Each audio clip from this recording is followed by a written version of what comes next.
નંદ બાબા પણ પોતાનો આનંદ પ્રગટ કરતા જે ધન એમના પાસે છે એ છે ધેનુ રૂપી ધન, ગાય રૂપી ધન. લાખો ગાયોનું દાન નંદ બાબા કરે છે. અને નંદ મહોત્સવ બાદ નંદ બાબા કંસને કર આપવા માટે, કારણ કે પુત્રનો જન્મ થયો છે, કર બાકી છે, એટલે નંદ બાબા કર આપવા માટે જાય.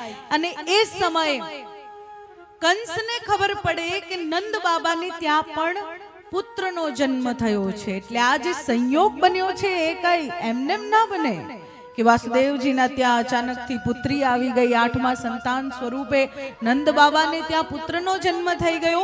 શંકાશીલ માણસને મળી જાય હે ને, જ્યાં જે શોધવું હોય ત્યાં શંકાશીલને મળી જાય.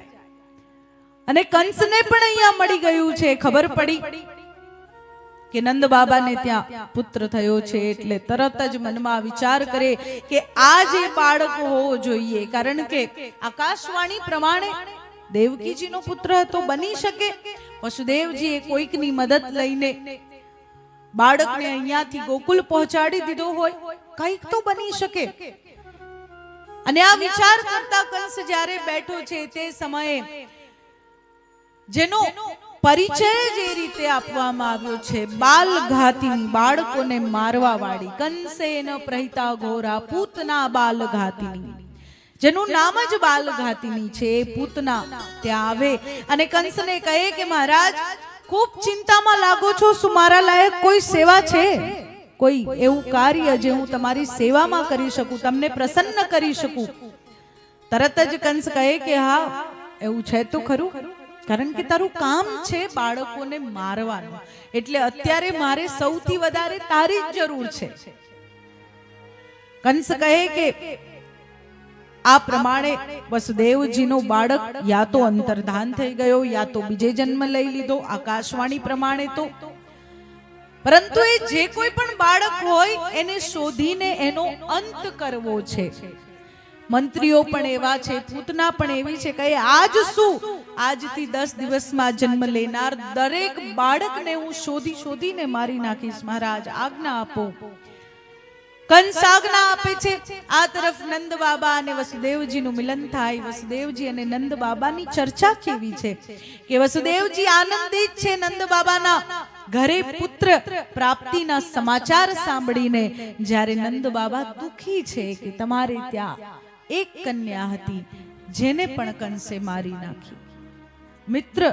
મિત્ર આવો હોય કે મિત્રના દુખે દુખી થાય, મિત્રના સુખે સુખી થાય.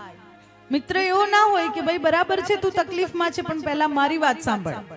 એ મિત્રતા નથી, એ તો સ્વાર્થ છે. એ તો મારું કહી દેવું છે. પણ મિત્ર કેવો હોય કે જે પોતાના મિત્રને દરેક મુશ્કેલીના સમયમાં એમ કહે કે બેસ અને સંભળાવ, તને શું તકલીફ છે, સાંભળવા હું બેઠો છું. કારણ કે આ સંસારમાં કહેવા વાળા ઘણા છે, કરવા વાળા ઘણા છે, સાંભળનાર કોઈ નથી.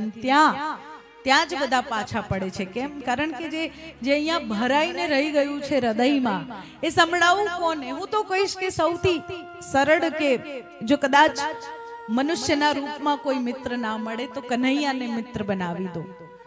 સાંભળશે, ખૂબ ધ્યાનથી સાંભળશે અને પ્રેરણા સ્વરૂપે ઉત્તર પણ આપશે. એ કદાચ શબ્દોથી નહીં બોલે સામે આવીને, પરંતુ હૃદયમાં જે પ્રેરણા થાય ને કૃષ્ણને કહ્યા પછી, એ વિષય પર જે પ્રેરણા મળે એ જ એનો જવાબ છે. પ્રેરણા સ્વરૂપે જવાબ આપે છે.